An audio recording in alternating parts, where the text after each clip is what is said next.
Code. Okay.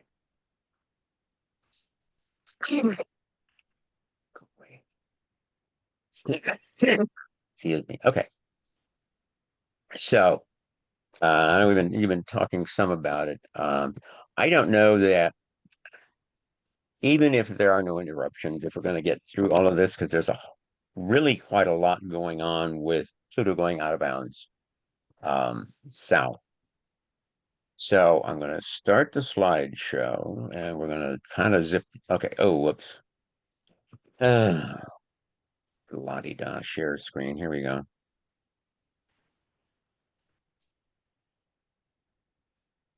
Okay. Um, so folks, what are you seeing? The intro. Are you Coming through. Yeah, it's coming are, through. We see the intro page. okay, intro page. Yay. Yeah. Oh, Yeah. Yeah. God bless small miracles. Here we go. Okay, so we've done our talk around. Here's the calendar of upcoming events. Um, let's see. Today's the 13th. So Neptune went retrograde on July 4th. Saturn went retrograde yesterday. So now we have 3 retrograde planets. Mercury's going retrograde on the 17th of July. So then we'll have 4 of the 8 planets retrograde. So that was kind of the reason for my picking retrogrades as our main topic for today. Yeah. So we can talk some more about that when we get to it. Jim, do you know what aspects are happening on the 16th? That's my birthday. Um, well, let's see. There's 5 major aspects. Let's see what they are. Oh, here we go. Oh, Lily. Yay. Let's see. Let's see. It starts with the moon entering Gemini. Then we have moon sextile Saturn, moon conjunct Uranus, moon sextile Neptune, moon trine Pluto, moon trine sextile Mercury, and then moon trine Mars. And these are for the most, with the exception of the conjunction. And let's see. So it's a mix of waning and waxing aspects. Mm-hmm. So That should be good. so it's kind of a mixed bag in terms of, oh, I'm sorry, I'm in the wrong day, wrong month, actually. Yeah, let's try over here. Oh, here we go. Oh, this is different. Here we go. Ah, July. We're in July, aren't we? Yeah. Yeah, You've got hello. it up there. You've got Julie Okay, up there. so yeah. All right. So yeah, it starts out with the moon conjuncting Saturn and then conjuncts Neptune, then sextiles Pluto, squares Jupiter, and sextiles Venus. Good. So I think it's the 16th could be significant, particularly for anybody who has um, planets in early cardinal, That's me. since we have Saturn at not quite 2 Aries and Neptune at 2 Aries, with the moon conjuncting both of them to get the day started. New beginnings. Price restore your balance? Nearly 2 million people worldwide have lost the simple ability to feel steady. Now researchers have developed an experimental medical implant that promises to restore What this is this? memory responsible for balance. Where is this Where from? is this coming from? Is that coming from me or something weird? I don't know. I don't think it's coming from me. I thought she was talking about Pluto. I don't No. Hmm. Okay. I think wherever it was coming from, it's gone. Thank you. Okay. Where am I? Oh, here we go. Back to this. Okay. Okay. So now, what I've got most here are mostly the moon void, of course, stuff. The July 24th is going to be significant because we have a new moon at 2 Leo, plus the sun opposes Pluto as part of 8 major aspects. Those are exact aspects on the 24th.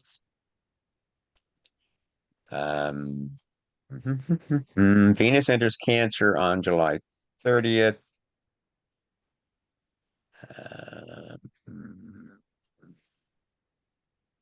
6 aspects on August 3rd. Okay. All right. I'm hearing my name called, so hang on. I'll let you read this. I'll be right back.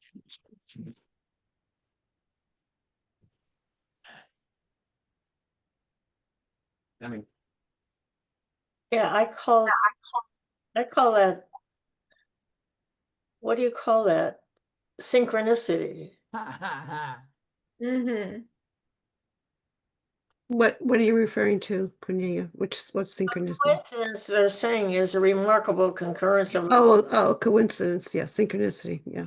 action. Like I know that when I started on this book, the whole idea came because I found this book called Zero Hour, in which they were talking about a revolution coming up. So that's when I got started on it. It was, to me, it was synchronistic. And then the second thing that happened was I was trying to figure out which American chart to use. And then I got tired of them, and I just finally said to the computer, just tell me the birth of America. And I just typed it in, and I got this article. It gave, things like that happening to me are just, I always pay attention to them. Right. Right. You did a lot of research on when the Constitution was finally signed. What was you found No, I found it in the archives in the Senate. When they signed the Treaty of Paris, it had to come here, and they had 6 months to ratify it. All the colonies had to ratify it. They needed 9 out of the 13. And so the date that I picked was the day that the guy finally the guy who was missing showed up. They had a quorum, and they could vote on it, and they voted on it on that day. And it was signed, and it was sent back to the King George to say, yes, we agree. Okay. wow. Right. So I'm back, folks. Okay. Um, so this is all leading up to Pluto out of bounds, basically. But I thought it was interesting because I hadn't planned it this way, and I didn't think about it, and I realized that when I was putting the slideshow together, that when I went on Meetup to actually schedule the meetup and send out the notice for it, the moon was void of course. And also the moon is void of course now as well. It's been void of course since yesterday. And it's going to stay void of course until later this afternoon. So we'll see. Maybe if there's really how much there is to void of course. So far we've had a few interruptions. So okay. Right. So coincidence is a remarkable concurrence of events or circumstances that have no apparent causal connection with one another. So I pose the question, what did the American Revolution, the American Civil War, World War II, and 2526 have in common? Honor school, Gemini. Here we go. So for the American Revolution, Pluto was out of bounds south. Uranus was in Gemini. It was actually, when you try to figure out when did the revolution started, for sure it started with the battles of Lexington and Concord in 75. Right. But if you remember your history, March 5th, 1770 was the Boston Massacre, when there was a big demonstration in Boston and British troops opened fire on the crowd, killing several Bostonians. At that time, Uranus was in Taurus. During this period, Neptune is moving from Virgo into Libra. So then we jump to the American Civil War, which was about 80 years after we gained independence. We have Pluto in Taurus. Uranus is going from Taurus to Gemini. Neptune is going from Pisces to Aries. Get the theme? World War II comes along. Pluto is now out of bounds north. Now, when Pluto goes it stays out of bounds for a little bit, but then it comes back in and out. It never goes that far out of bounds. And so what happens, it's kind of like a little wave that goes above and then comes below back into the bounds of the sun. Uranus was going from Taurus to Gemini, and Neptune was moving from Virgo to Libra. Now, what's happening this year and next year? Well, Pluto just started going out of bounds south again, which is where it was at the American Revolution. Ah, Uranus is moving from Taurus to Gemini, which is where it was during the American Revolution, the Civil War, and World War II. Wow. And Neptune is going from Pisces to Aries, which is what it was doing during the American Civil War. So you think we're going to have a civil war? Uh, I, there are different. In some ways, we're already in it. If you Yes. look at Yeah. what's happening because of the division, there's two very there is no real center that's trying to achieve some sense of, yo, folks, get real here. You got one, it's almost like there's two extremes competing with each other. So it's more of a cultural, political, social civil war than one of an actual I'm going to kill you civil war. Although there's Right. some of that going on too. Well, there's been a lot But of, there has been a lot of killing. Yes, the there has. American Revolution and the World War II were international, where obviously, so it's the scope of where this conflict is, and the conflict was either outside the US where the US participated versus internal versus external. So I don't well, I mean, I do see things that are external to the US, but I feel like this is more internal to the US.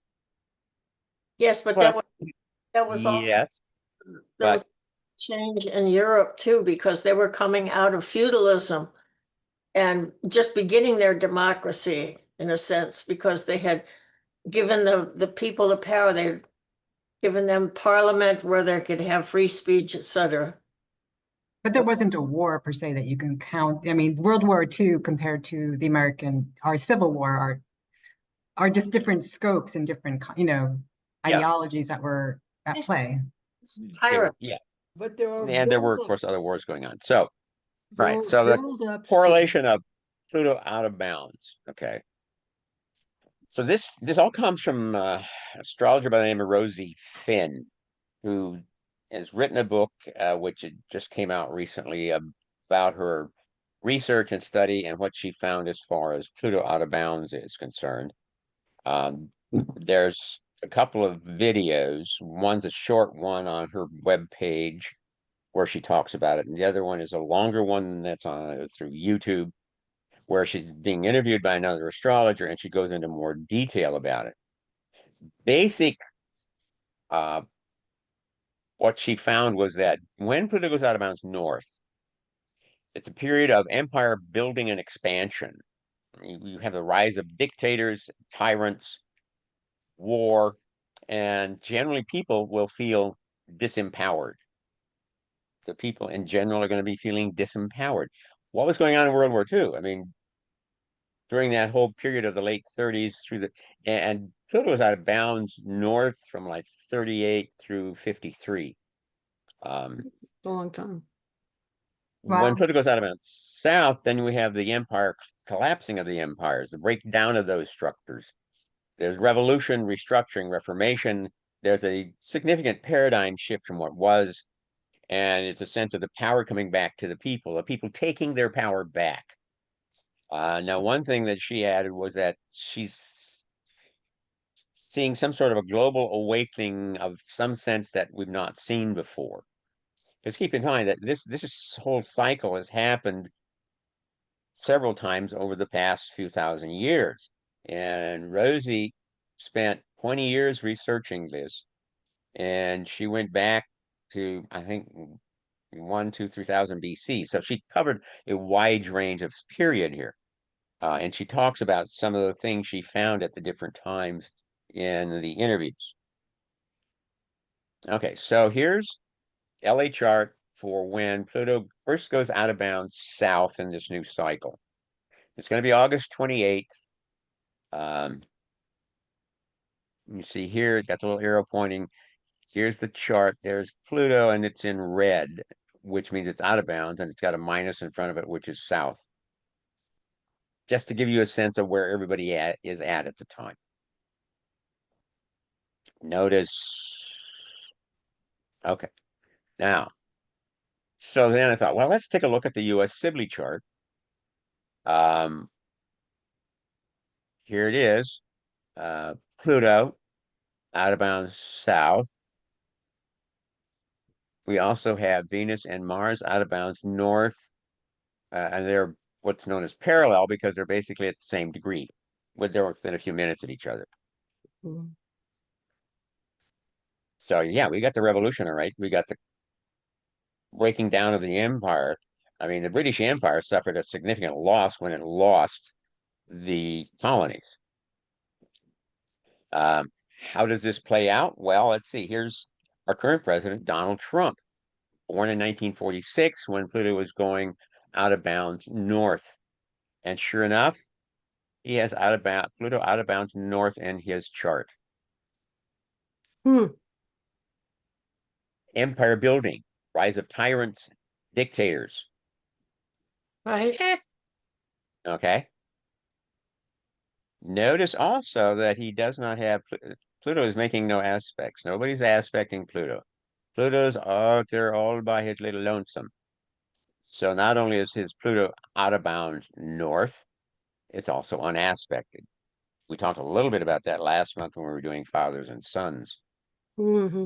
So then here's something else of interest. Here's George W. Bush, one of his predecessors. This is the younger Bush, also born in 1946, also born with Pluto out of bounds north. Now, his Pluto is aspected, but notice his Saturn isn't. So Bush was born with Saturn unaspected. Hmm.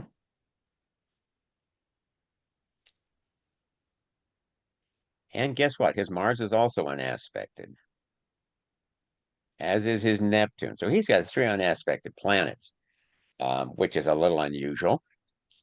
It's like 3 wild cards running around and going crazy on you. Mm-hmm. Okay, so now, then we have William Jefferson Clinton, also born in 1946. But he was born when Pluto had stepped back in bounds, just by a few minutes. Um, so he has no out of bounds planets, and his Saturn is also unaspected. Hmm. Um, Now, does that maybe play into the Monica Lewinsky affair and scandal and the famous blue dress and all that? Could be. I mean, yeah, could be. You never know. Um, Food for thought. Hmm. Okay, so currently Pluto's going to be going out of bounds south. It'll do it 11 times between August 28th and November 18th of 2035. That's a period of basically 10 years. It was out of bounds north from February 17th of 1938. Last time then was May 27th of 1953, and it went out of bounds north 16 times as it moved from Cancer into Leo. The previous period of out of bounds south was during the American Revolution. It extended from July 30th of 1774 to November 11th of 1795. It went out of bounds 10 times as it moved from Capricorn to Aquarius. Now, mind you, that's a fairly extensive time. So it's not spending all of this time out of bounds. It's not like the moon or Mercury or Venus or Mars. It'll go when they go out of bounds, they're out of bounds for a bit, and then they come back in, and then they don't go out of bounds again right away. They do. I mean, the moon is in that its cycle where it goes out of bounds every month. North, then goes back in, and then goes out of bounds south, and then back to north. Um, it's going to be a very long time. I don't know for sure how long it could be.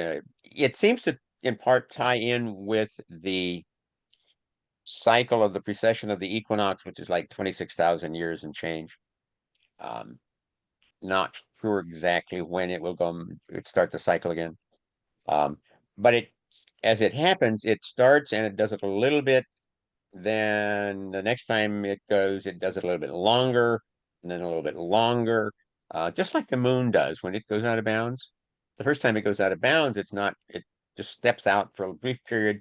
It's a little bit out of bounds, and for a short period, And then the next time it does it, it's a little bit longer and a little bit farther and a little bit longer and a little bit farther until it maxes out and starts coming back in again. So, okay, so now the book is titled Persephone's Revolution, Pluto's Path to the End of Empires. It's by Rosie Finn.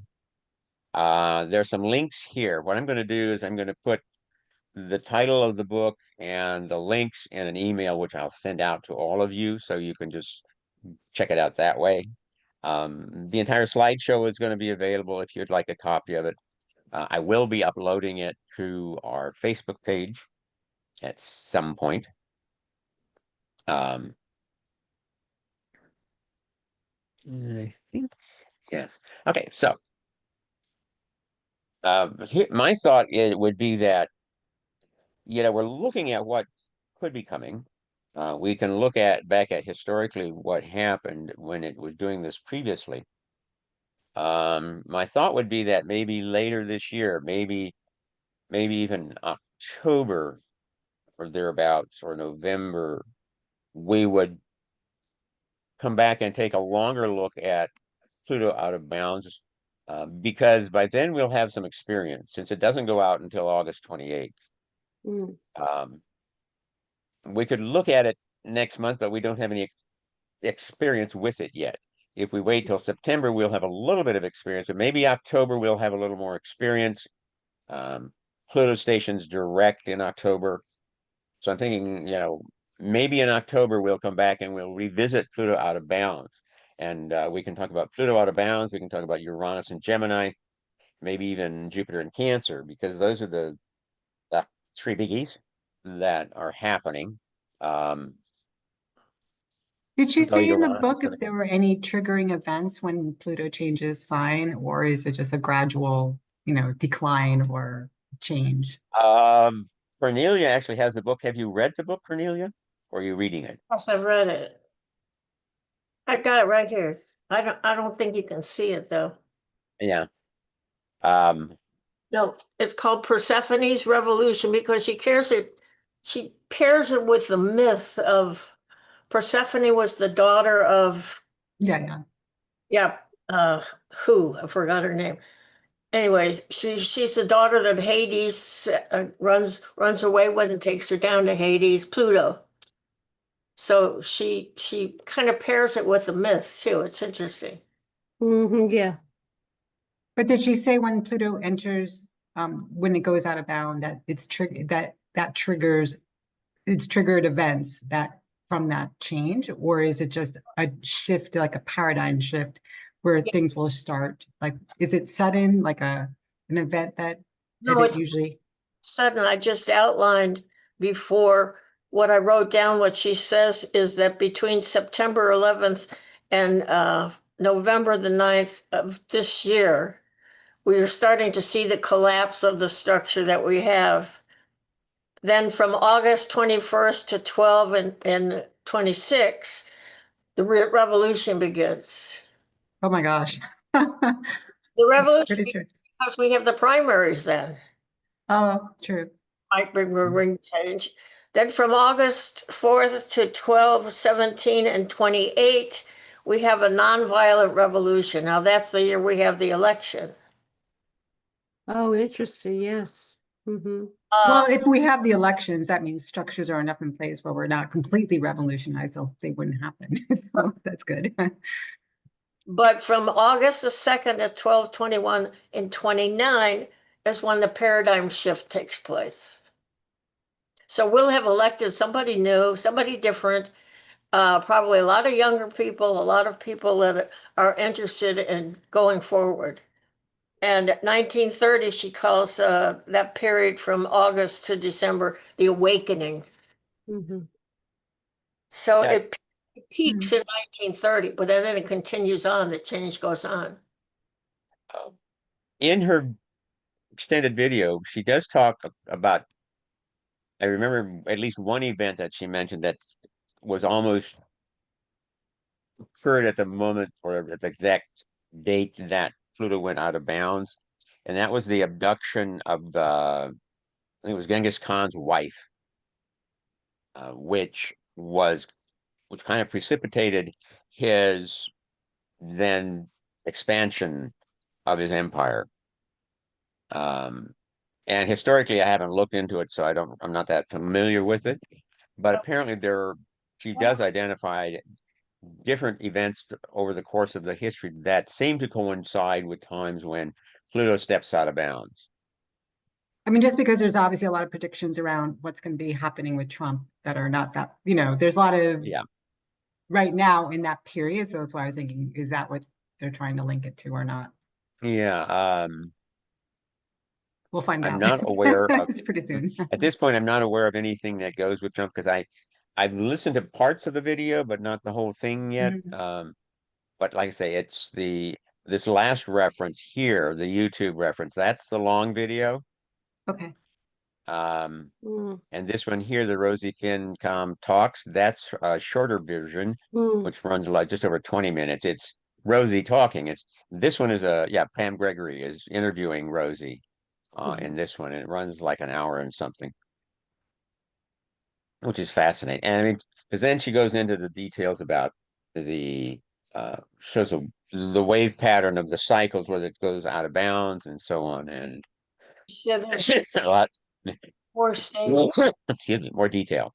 And we Okay. use those links, or you need to send us the links. Yes, I will send this out to everybody. So Thank you you. have these resources. I will send them out Yeah. as the links they are so you can get started following up on it. Yes, I saw one of And then I'm at this point, this is something we can talk about, think about, but maybe October we can come back and revisit Pluto out of bounds to see what happens. So, what's going on. And if you might want to start looking at future dates during this period from 25 to 35 when Pluto will be going out of bounds south. Okay. Anything else about Pluto out of bounds at this point? Otherwise, we can jump over. Yes. let me Peach. just refresh me with my Greek myths. Persephone's the one that goes down to Hades to rescue her daughter, isn't she? Now, That's Persephone is the one Ceres. that was abducted. Oh, That's right. Persephone's the one that's abducted. She's the daughter of Demeter Demeter or or Ceres. Ceres. Yeah. She's I the daughter of who? Demeter. Oh, Demeter. Yeah, Yes. okay. Hmm. have a question about Pluto Yeah.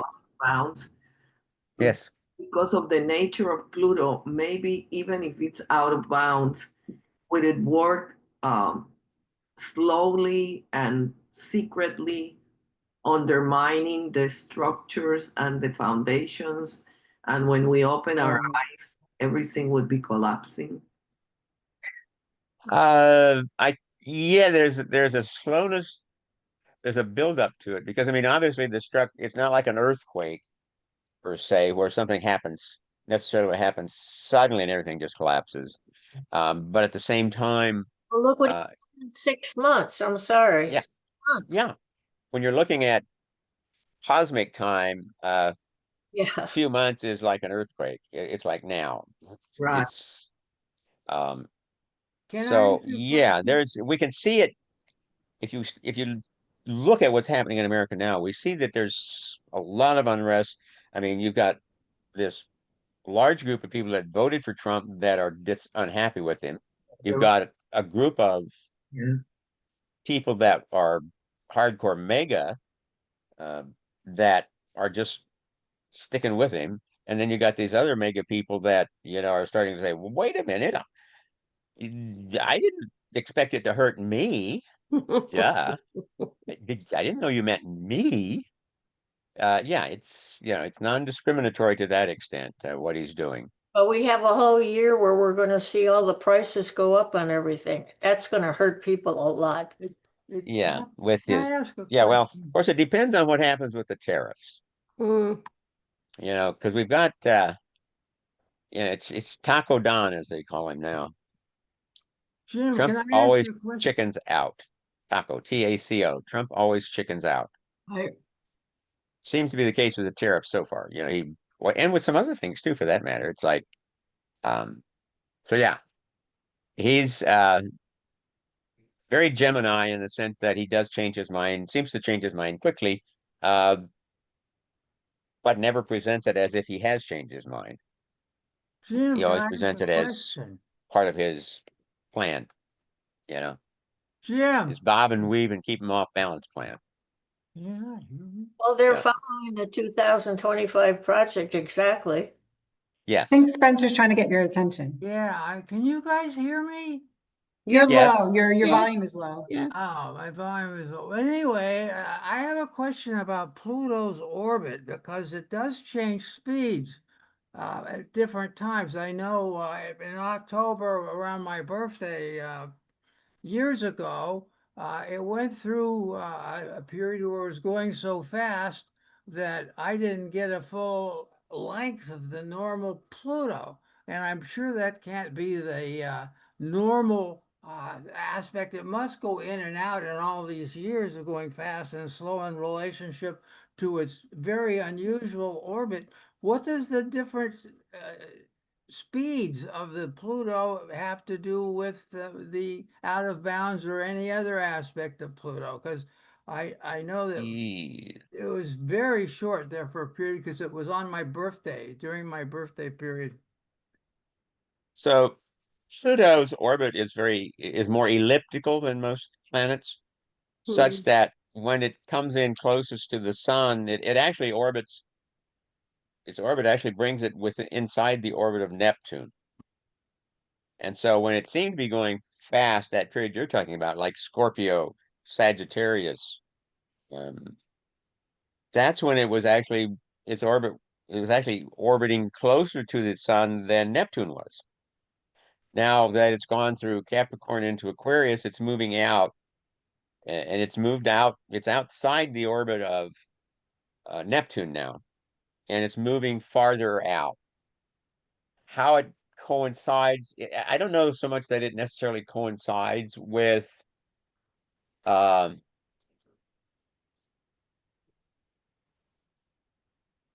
that that part coincides with when it goes in and out of bounds. It coincides as it's moving through um, Cancer, Leo, and then Capricorn, Aquarius. That's the current cycle of out of bounds. Is tied into those signs. Whether or not it's now going into a period where um, because of the orbit and its orbit is tilted like I think 17 degrees off from um, our the ecliptic, such that, and that's why it causes it to go out of bounds.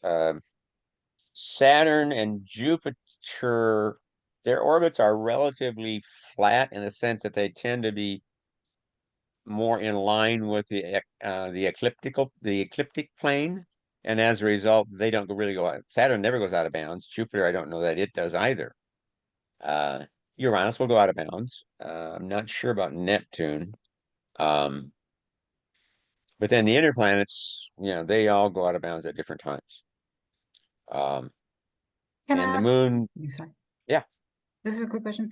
So Saturn at this time where Pluto is going out of bounds is going to be going from Aries to Pisces. And so does that have any impact? Because obviously, now it's retrograde, it'll go back into Pisces and then come back into Aries. Does that kind of, since that's the depositor of Aquarius, will that also impact how Pluto operates or not so much?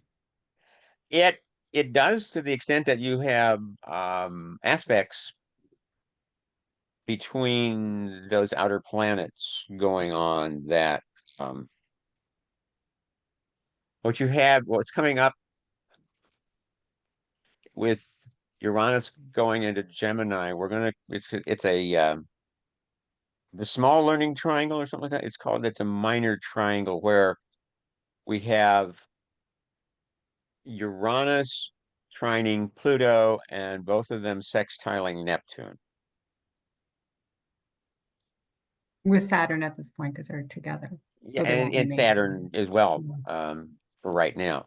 Well, that And I ran across something about that as well. I will send that out as well so you can read that. I don't remember the astrologer's name that wrote the article, but it's with the article. I'll include that with the stuff about Pluto out of bounds because it is interesting. If you look at what's been going on historically with uh, Pluto and Neptune, they've been in a sextile aspect pattern for quite some time.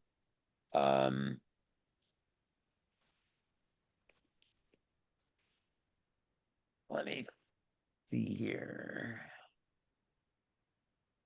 I think when you have a second window open, it blocks out your screen. So we're seeing kind of a block It out. does. Well, okay. Well, let me see here. This won't take long. Okay. Oh, No, she says the period in 26 is the revolution time. yeah. So we're going to see that with the Aries vortex. I think that's the turning around point. Okay. Okay. Especially when you think all of these things will go into effect before then. From this new bill. Yeah. Okay. Since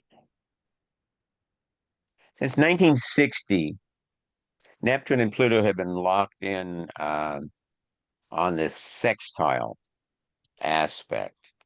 And that's going to continue. Well, let's see. Let me do another adjustment here. We know it started in 60, so let's go here.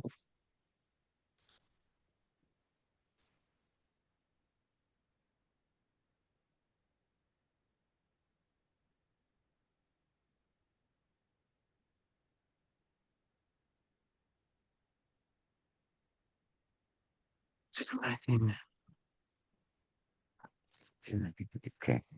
Yeah, we're looking at about a 72-year period here from oh, come on. If somebody's screen's half black, mine's half black. Yeah, Yes. it's because he has Oh, another window open. it's because I'm He's messing around fussing on around me. here.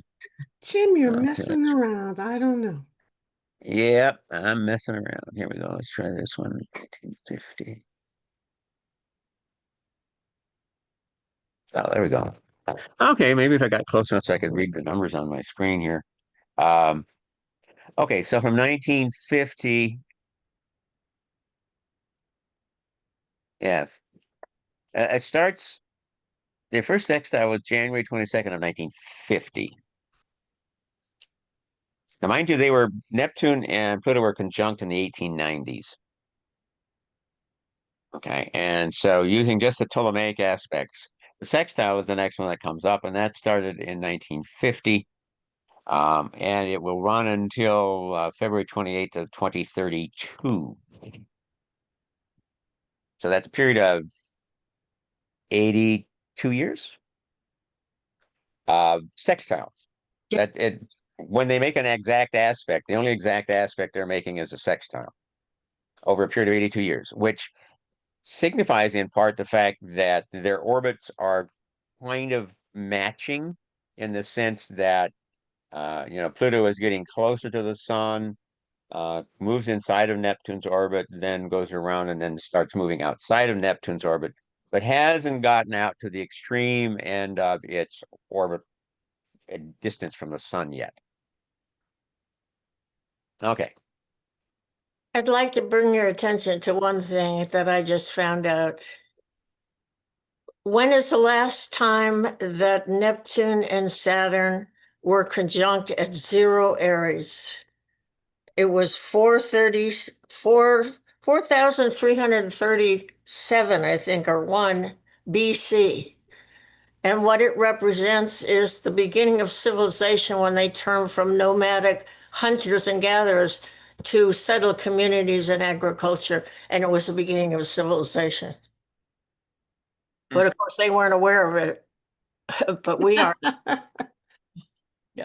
Interesting. Didn't know what they were starting. But Yeah. when you think about the tremendous change, and it was happening globally, it wasn't happening just in place. It was they started languages then, they started calendars then, they started all of these things all over the globe. It was a beginning. And it's about the beginning of the age of Taurus too. Right. Interesting. Thank you, Cornelia. Okay. Any other notes here? We can start talking a little bit about retrogrades. Okay, here we go. Oh, fun retrogrades. Yes, retrogrades. Love them. It's Okay. So we're going to talk a little bit about how they happen, what they are, how they occurred, what they're good for, and how to make the most of them, basically. Uh, now they are just an optical illusion. Planets don't actually go backwards. They're always moving in the same direction. It's the illusion that is created, for example, when a faster car passes a slower car on the freeway.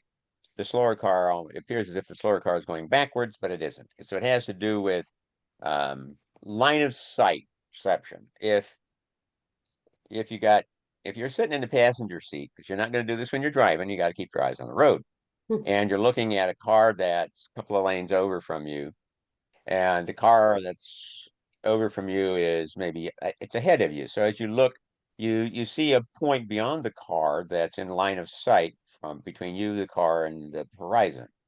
And as the faster being in the faster car, as it moves faster and catches up to and passes the slower car, that same point of line of sight can kind of stay there, or it appears as if the car is actually going backwards because of the line of sight. And so what we have here is sun in the middle. There's our blue marble Earth here, and this is red planet Mars. And what this diagram out here shows is kind of how it happens. As we see the alignment from here, that's where Mars appears to be. And then from here to Mars is here, but you extend it out. And so what happens is as the Earth moving faster catches up to and moves past Mars, it gives the appearance that Mars is actually backing up. And then it'll come around and start going direct again as the Earth moves around to the other side of the sun. So it's purely an illusion. It's our mind's eye playing tricks on us, or the universe giving us a symbolic representation of, yo, there's some things you need to revisit, redo, rethink, reimagine, something. Okay. So here we see sun over here on the far left. Here's Mercury, Venus, Earth, Mars, Jupiter, Saturn, Uranus, Neptune, little Pluto, got Eris out here. Notice we're all lined up over here. We're all on the same side of the sun. A big Jupiter. Okay, what does that mean? That means everybody from Mercury and Venus and Mars and Jupiter and Saturn and Uranus and Neptune and Pluto means these guys are all retrograde, or they appear to be retrograde relative to us. From our point of view, they will appear to be moving backwards or retrograde at this time. Because when a planet is on the same side of the sun as the Earth, when they're close to the Earth, that's when they appear to be retrograde. This is also the period when they will make the opposition to the sun. That is, at least Mars out. The outer planets will make what, from our perspective, is an opposition to the sun. It's an opposition because we're in the middle. Now, with Mercury and Venus, it's what's called the inferior conjunction when they line up with the Earth and the sun. That's the inferior conjunction because they're between the Earth and the sun. They appear to be going backwards against the background of the sky. Flip things around, if you put them all on the other side, when the planets are then going around on the far side of the sun, they're farthest from the Earth, they all appear to be in direct motion. So, but that's when they appear to be conjunct the sun. So when a planet is conjunct the sun, that means it's on the far side of the sun from where we are. And that's when they're moving the fastest, or appear to be moving the fastest. And with Mercury and Venus, because they orbit between the Earth and the sun, that's when we have what we call a superior conjunction, which we think of as being similar to a full moon. The inferior conjunction is generally considered to be more like a new moon, a new beginning. Got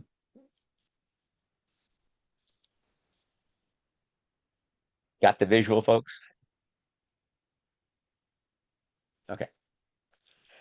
I'm prefacing this as in my humble opinion, because I would say that probably not all astrologers would necessarily agree with this. Um, everybody's entitled to their opinion on how things work. But from my point of view, and in my opinion, because planets are closer to the Earth when they're retrograde, that's when their energy is the strongest. It's the shortest distance between us and them.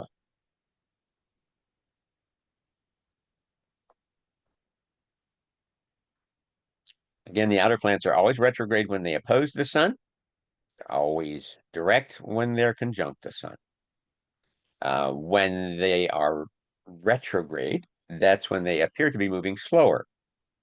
So their actual speed is relatively constant. It can vary slightly depending upon where they are in alignment with the sun and the other planets. It's because of the push and pull and tug of the gravitational force of the planets, Jupiter in particular.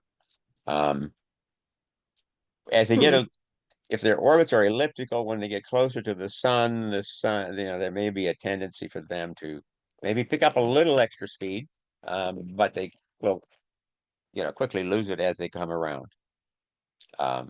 So, they appear to the planet from a from a travel perspective will appear to slow down, and then at some point it will basically appear to pause, which is the stationing point.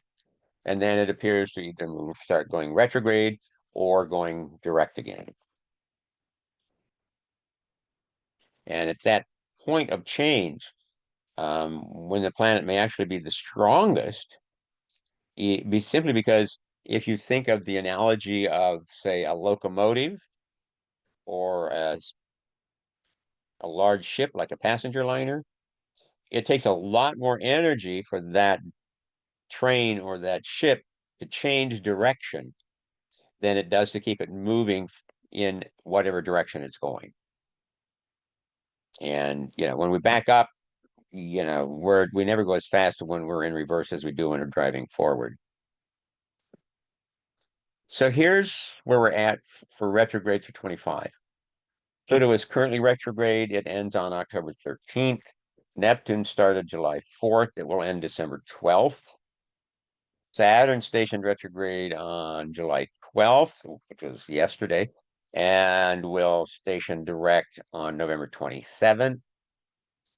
Mercury is going retrograde on the 17th and will go direct on August 11th. Then we have Uranus going retrograde on September 5th. And he doesn't station direct until February 3rd of next year. Mercury will go retrograde again this year, November 9th to November 29th. And then Jupiter will go retrograde from November 11th to March 10th of next year. So right now there's 3 planets retrograde. Mercury will make it 4, then Mercury will go direct, then we're down to 3.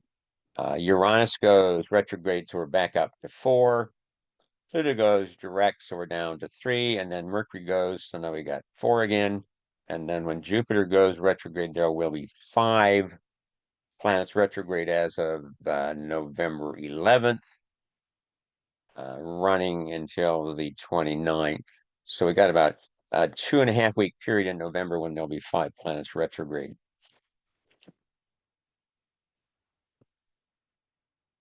Frequency of retrogrades. Now this data was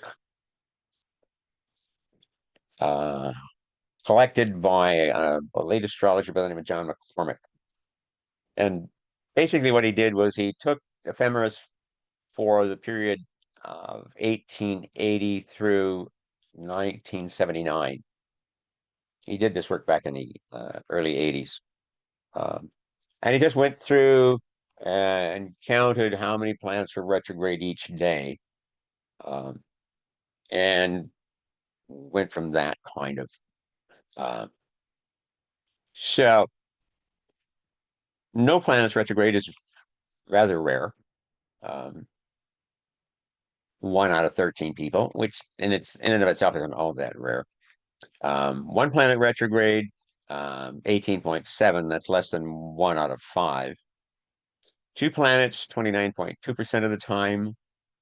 Um, Three planets, 26.7% of the time. Four planets, 12.7% of the time. So people are more likely to have 4 planets retrograde than they are none. But after we get past that, when we hit 5, it's just over 4%.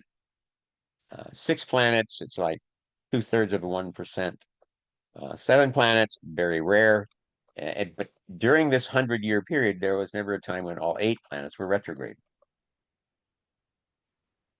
Jim, let me ask you a question. I have no planets retrograde. Can you tell You me have what that means? how many planets retrograde? I have no No planets. planet. Oh, wow. Yeah. Yes. Okay. So let's see here. Oh, okay. Those are some charts.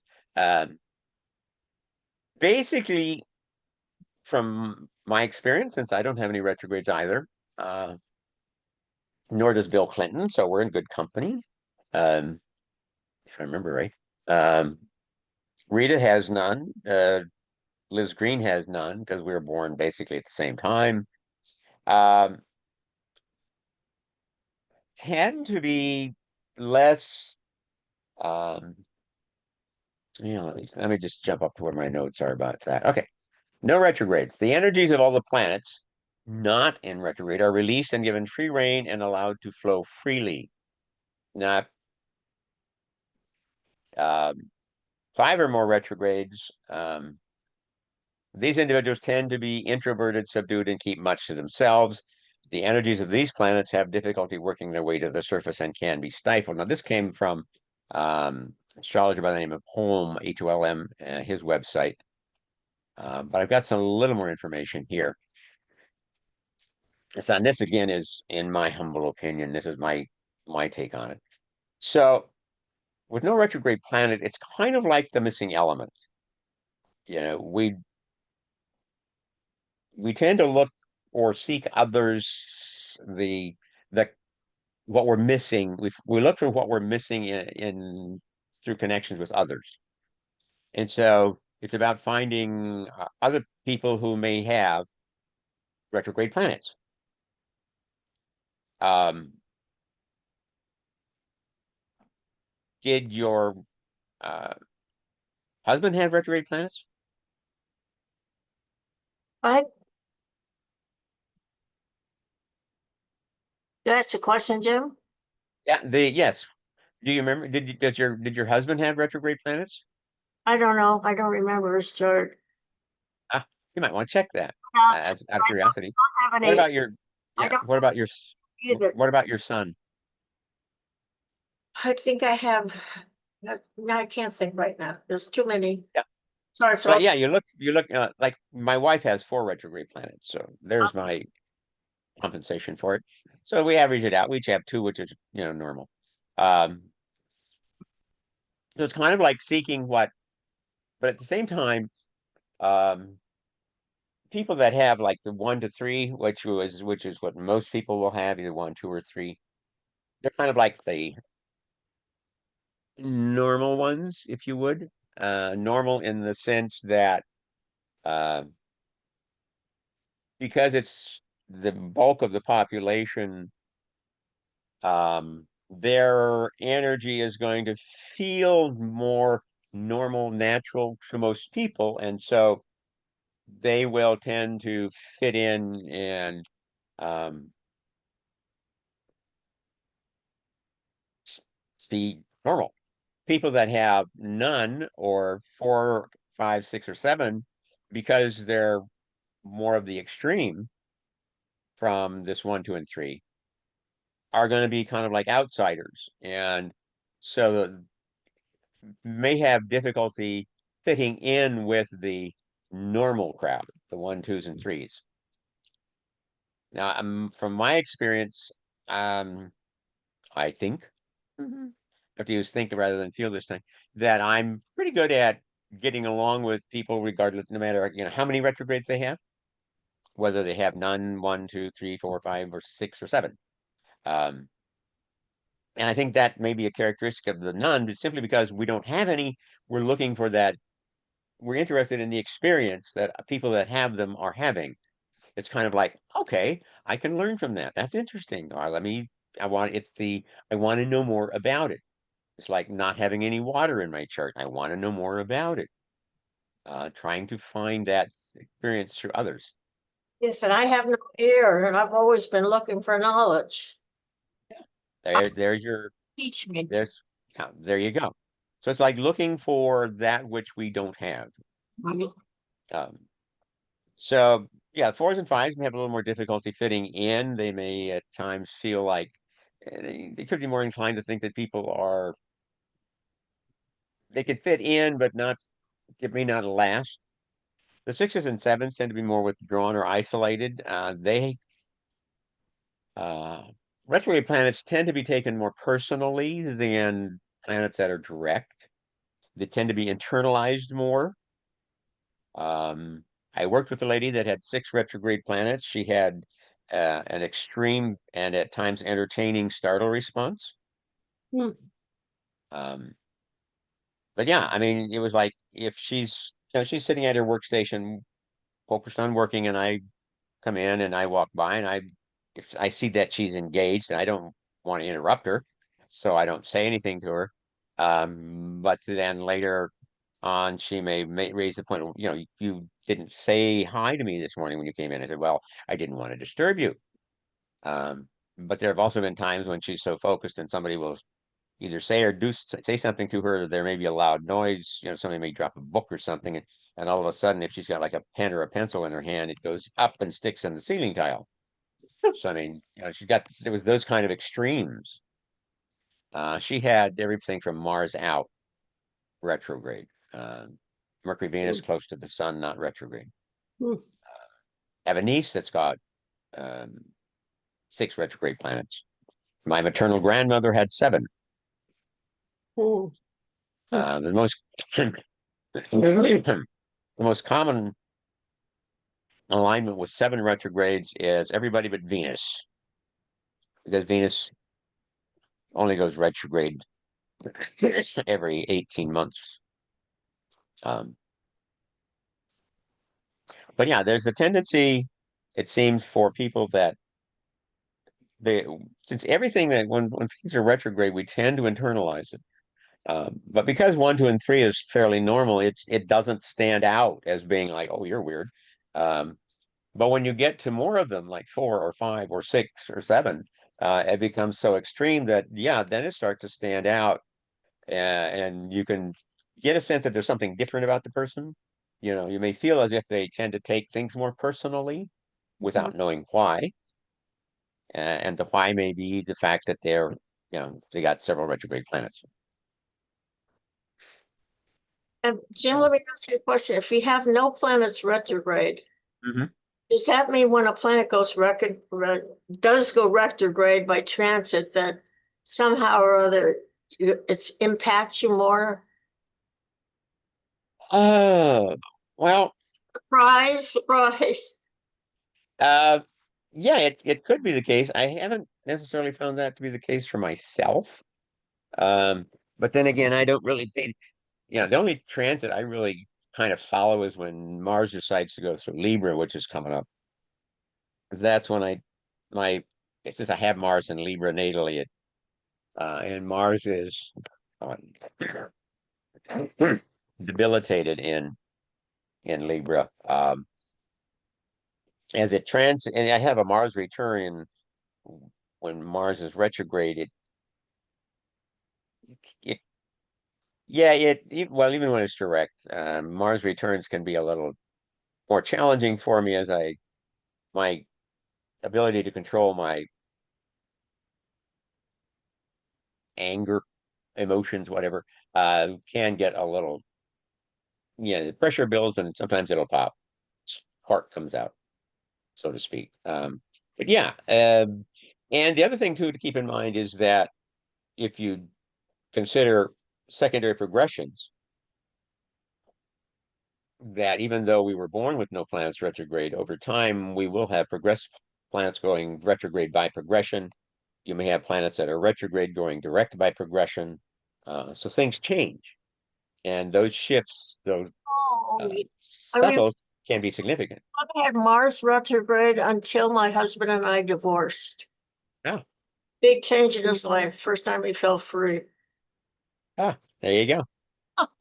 So yeah, so you see, progressions do work So from a I timing standpoint. notice when I'm not paying attention, I'll notice things go wacko, and then I'll look and so is Mercury retrograde. Right. It's like if Oh, yeah, and if that's kind that of, bank account's off, if I made a mistake with adding, that kind of thing. Then yeah. my second question, it's not, I don't think you can answer. I have a client and because I'd like to kind of compare psychology with this. I'm wondering if she might have a lot of retrograde, like you're saying, the 6 or a 7. She always seems a little bit off. You know, when you talk about on the Do you, spectrum people, yeah, she do has you that. know her, do you know her date of birth? No, I could maybe find out because it's like it's very difficult to deal with, and she acts like she's on the spectrum. But I'm wondering also if people on the spectrum might have some of this um, other stuff going on with them. Oh yeah, definitely. Yeah, it's not just some Mhm. chemical in the brain. Well, what happens is that, yes, it's the chemical in the brain that's the physical cause of it. The outward manifestation or the archetypal manifestation can be represented, though, or seen in the chart. Okay. Charts represent archetypes, not the actual. Since the planets don't make things happen, what they do is they show us what's coming and what's going and what's happening. But the actual cause is something that's coming from that's either around us or within us. Mm-hmm. Well, To I be have a little snarky, I thought being a little bit off is just a normal description for Aquarian, but that's just me. Yeah. Well, yeah, I think Aquarians, well, some Aquarians can be a little snarky at times, but then again, No, the thing about being a little bit off is what I'm saying. yeah, off, yeah. Um, my father was an Aquarius and he was a very quiet man. But then again, my mother was a Gemini and she was also rather quiet. So Wow. go figure. Yeah, so archetypes have many different ways of manifesting. Let me go back and before we get there, let's back up and look at some of these charts. Okay, so um, I wanted to give you some charts just for examples. Here's Mark Zuckerberg, uh, the claimed founder of Facebook, with 6 retrograde planets. He's got everything from Jupiter out retrograde. Uh, yeah, I think we can all agree that he's kind of a duck in some ways. He's a Taurus, of course, with Uranus unaspected by any of the other planets. Mm-hmm. Um, Wow, he has a three-way parallel mhm. besides another duo parallel. Yeah, you've got Jupiter, Uranus, and Neptune flirting at 22. Hmm. I Yeah. can't remember when I've seen a three-way parallel. Yeah, it's not real common, but yeah. Yeah. Hmm. Then we have Bonnie Franklin.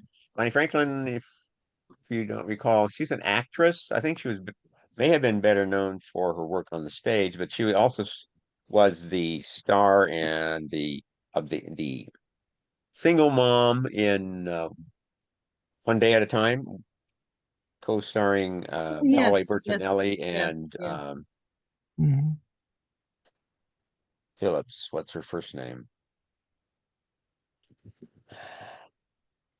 The skinny one.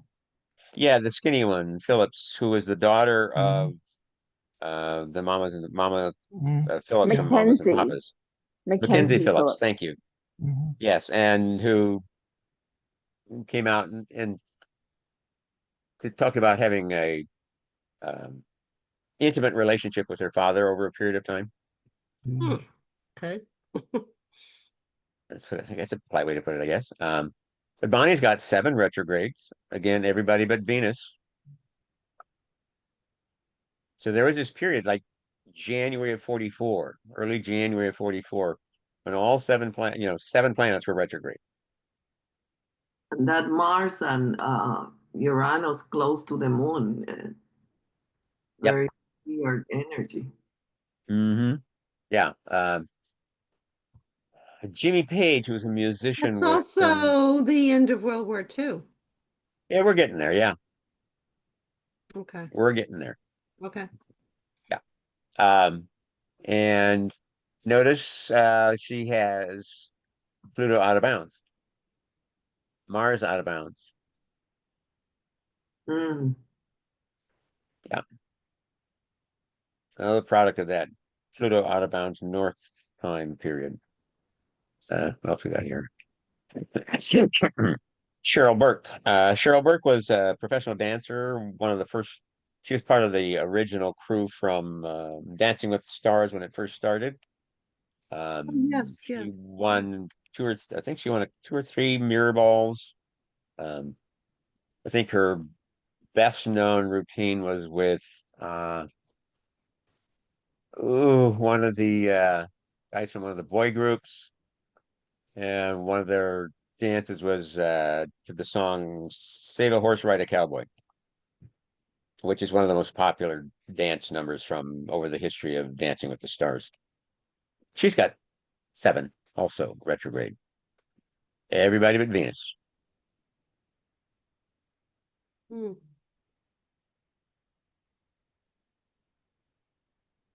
Okay, so then here we go. We went over these already. Here we go. So now let's take a look at shadow zones. Jim, could Shadow I zone. ask a question real quick? Yeah. Go ahead. Well, I have a couple questions, but I'm just going to group them Fine. Go for together. it. So having a retrograde north node, I noticed that Mark Zuckerberg had that. I also have that in my chart. Does that consider the same thing as having a planet? And then the other thing I wanted to ask also Well, is a difference between a personal planet and an outer planet retrograde and how that affects. so um, the normal, the natural motion of the nodes is retrograde. So it's normal for them to be retrograde. Um, so if for example, if you use the mean node in your charts, it will always be retrograde. Well, I guess I'm just saying it because if I look at my chart, Mhm. my north node has an R next to it. Yeah, it's retrograde. So, That's normal. oh, okay. Yeah, so the nodes are kind of like the opposite of planets, Okay. where That makes sense. for a planet, when it's retrograde, that's abnormal. With the nodes, it's abnormal when it's direct, if you're using the true nodes. So if there's not an R, Mm-hmm. it would be That would be going more, yeah. And abnormal. Got yeah, it. I haven't really come across anything that I have found enlightening, informative, or really ad adequately addresses the nodes when they're either stationing or going direct rather than retrograde. But one could think of it, if one thinks of the retrograde cycle, the motion where it's going over that same space 3 times, Oh, God. then it's kind of like saying, oops, you might have missed something here. You need to go back and check it.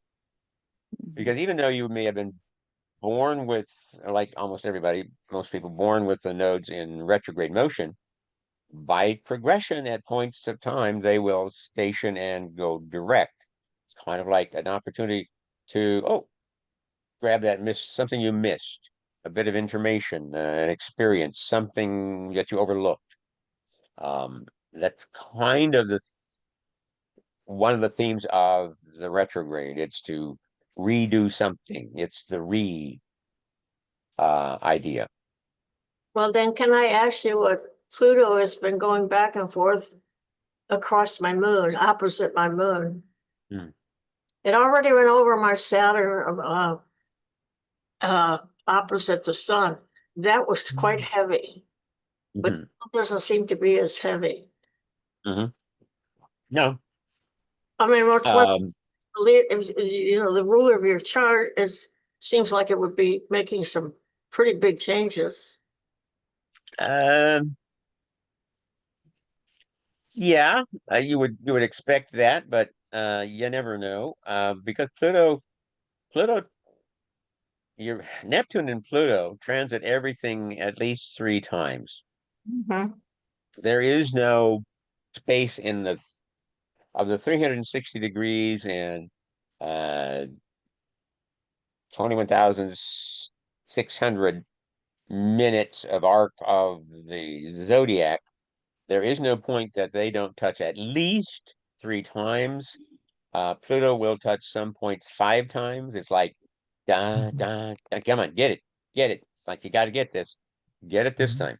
Um, which is why I think one of the reasons that Pluto is called, they use transformation about Pluto, and I think also that Dane Rudyard uses the word purity, the idea of becoming the true essence of ourselves, of who we were meant to be, of who we contracted to be when we came into this life. Uh, and so Yes. any one hit in and of itself is probably not going to be as significant. It's kind of like driving a nail with a hammer. Um, you may have to hit the nail a few times before you get it in. And that's the Pluto approach.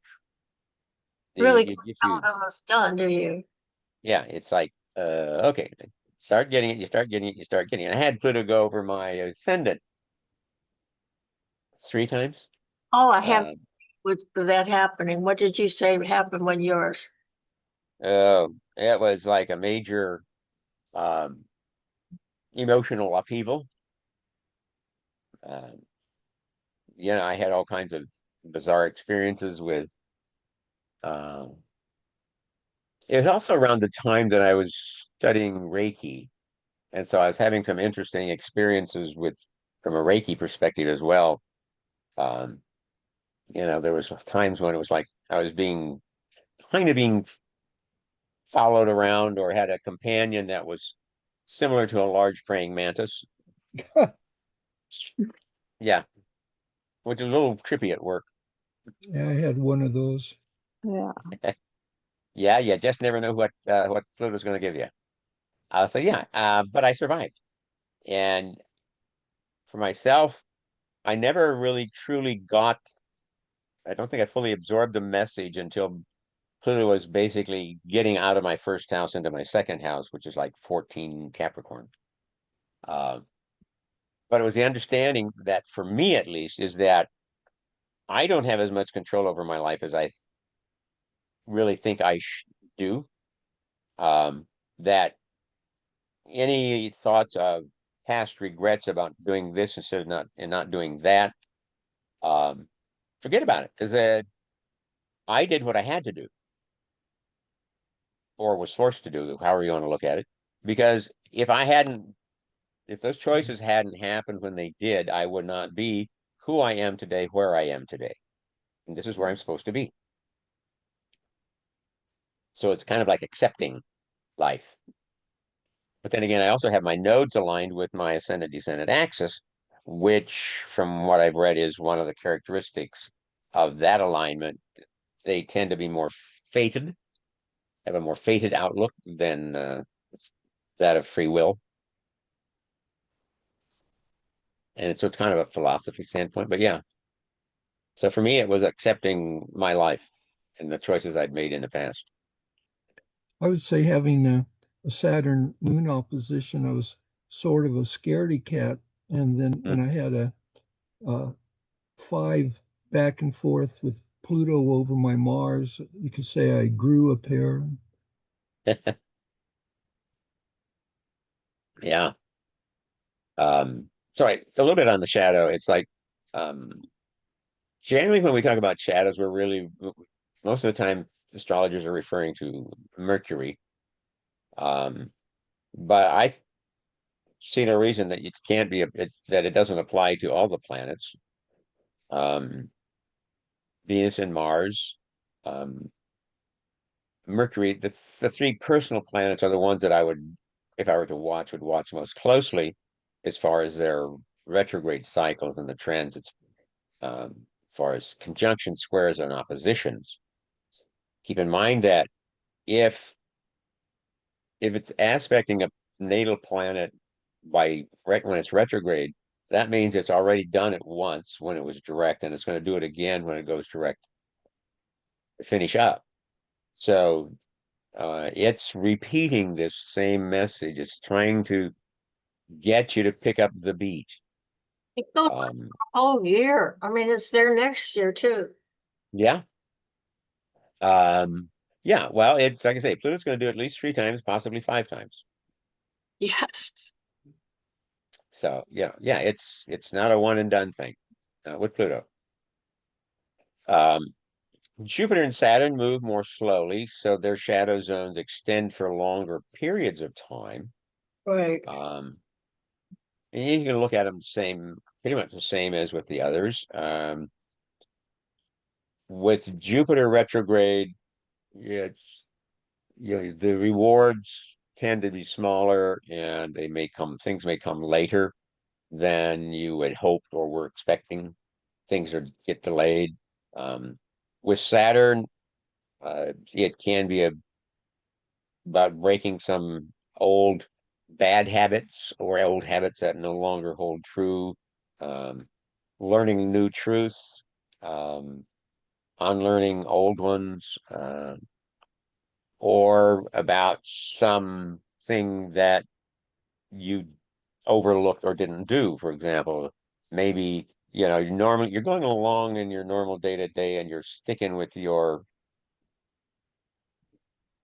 you are, your philosophy, your belief system, your approach. And maybe something happens and you kind of like, never mind it this time. Never mind it. Not going to bother with it this time. But then what you didn't realize was that Saturn was in the shadow at that time, and so it's going to come back to haunt you. You're going to have to go back and fix it. With Mercury, it's kind of like saying, you got to spell check, grammar check, read and reread everything you write before you post it or send it. You want to make sure that it's going to the intended audience and not somebody, that you're not including some reporter in your secret conversation about what your war plans are. Sorry, Vance. Things like that. That you got to be more careful about when the retrograde's going on. I had an astrologer who compared Jupiter and Uranus, mentioning that Jupiter seems to move a little too fast to allow a situation to maturate, where on the other hand, where Uranus lingers more, you're more likely to be getting the fruit falling from the tree with a Uranus transit than you are with a Jupiter transit. Yeah, it's an interesting observation, but yeah, that makes sense. Yeah, because Uranus is kind of unique. It's at that fringe where all the way through Saturn, there will be space that the planet will only transit one time with each orbit. But when you hit Uranus, there's points where it could be as few as 2 or 3 minutes of arc, or it could be, maybe there might be a degree that it only transits once. It's at that border, that fringe line. But when you hit Neptune, it's like, no, Neptune hits everything 3 times, just like clockwork. It's goes ahead 4 and back 2, ahead 4 and back 2. So it touches everything 3 times. Pluto does the same thing, except on occasion, Pluto may actually do it 5 times. To go off on a slight tangent, Joyce Wehrman in her book Winning, I knew her when she lived in San Diego, that when it came to gambling, like going to the racetrack, and what she called being on the wheel, it seemed like the impact of a transit was valid 1 degree approaching and 15 minutes separating from exactness. Hmm. Yeah. Yeah, then you're getting into the um, orbs. How much of an orb do you allow for aspects? And yeah, um, depending upon what you're looking at, yeah, the orbs, you gotta think in terms of fairly narrow orbs when you're dealing with things like the luck of the draw or the gambling, horse races, any other kind of um, chance encounters. Um, And when it comes to approaching or separating, you got to pay attention as to which direction the planet's moving in terms of that 1 degree approaching or 15 minutes separating. If yes, it's going in reverse, then you switch the order. yes, because you can have, yeah, because then you have the applying conjunction, for example, Mm-hmm. When it's going as Mercury retrograde. is moving through Leo, conjuncting, it will transit my Pluto. It'll move past it. So it applies, separates, but then it's going to go retrograde and it's going to apply again, and then it's going to separate again. Uh, and it'll go back. Let's see, it will be applying to Saturn, my Saturn, but it never gets back to Saturn, if I'm remembering my points correctly. And then it stations direct, and then it will apply to Pluto again, and then separate from Pluto again. Um, but when you're Through looking at, Mat yeah, I'm through sorry. Matrix, you can get the software based on her winning book through Oh, right, Matrix. yes. Hmm. Yeah, so if you're interested in um, gambling, horse racing, games of chance, there are software programs out there that you can find that do take an astrological approach to it. So yeah. Um, Have you studied the notes at all when it comes to Louise mhm, McWhorter's emphasizing them when it comes to investment cycles, economic cycles? mhm, yeah. Um, and Are you speaking of familiar with transit, that yeah, sorry, Louise yeah, finish. McWhorter's book? I'm not. I don't think I've heard of it. I know of it, but I don't have it. It's not. I don't think I have her, but I might have something by her. Yeah. Hmm. The Buchholz name is something. gets into analyzing her work. Yeah. M.G. Buchholz, the Canadian. Hmm. That one I'm not. I don't think I'm familiar with the Yeah, Canadian. he has about half a dozen books on investment Oh. cycles, Okay. financial cycles. Yeah. I I dabbled a little bit with that. I was interested in it for a bit, but then I decided, okay, no. I got there's too many other things going on that my Mhm. brain is after. Mhm. So I went from that into prenatal and some other stuff. Yeah, Um, his obsessing on financial astrology got him to where he became a president of a uranium mining company. hmm. Ah, cool. Yes. I think a good example of this can be the what's happening with Saturn and Neptune right now. Um, because we know that come February 20th of next year, they're going to be conjunct at 0 Aries. And that's going to be it. That's going to be their only conjunction. It's not going to be a three-peat. It's going to be a one-shot deal. Um, and we saw it building up to that as Saturn was trying to catch up to Neptune. And Neptune went into Aries, and Saturn followed it into Aries, and they were getting close. And Neptune crossed over the line to 2 Aries. Saturn got real close. So Neptune was at 2 Aries and change when it stationed retrograde on the 4th. But because Neptune moves much slower, it basically spends several days just at that point where it appears to station before it even starts to move even a minute of arc. Um, and then Saturn got to 155, I think, or 156 of Aries. They were within about 13 minutes of arc separating them, but they weren't It wasn't exact yet. And then Saturn now is going retrograde as well, and Saturn is going to pick up speed a little faster than Neptune does. So what's going to happen is before Neptune backs up into Saturn, Saturn will move away. And so that gap between the space between Saturn and Neptune will expand as Neptune goes back to 29 Pisces. Saturn, I think, goes back to 25. Then they'll station direct and move forward again until they go back into Aries and Saturn finally catches up to Neptune. So what we had, you had that at time they were Saturn was the faster planet, so it was applying to Neptune, even though Neptune was trying to get away from it. Then Neptune stopped, and Saturn kept applying, and then Neptune went retrograde, and to an extent, there's what would be a double applying, as Neptune is trying to back into Saturn as it's going forward. But then Saturn stops and starts moving backwards, and so now that's even though they're both going in the same direction, we have a separating aspect that Saturn is moves faster than Neptune and moves away. But then they're going to change and move back, and Saturn will finally catch up. I've been amazed where almost my entire lifetime where Neptune and Pluto have been within orb of the sextile. Yes. Yes, that's it's been going on since 1950. I think you joined us after I had talked about that a little bit Yeah, I when we were was talking about born the in Pluto out of bounds. 48 and it was within orb. Yeah, and then the first exact sextile was 1950, and the last one will be in 2032. Is that amazing? That is quite remarkable.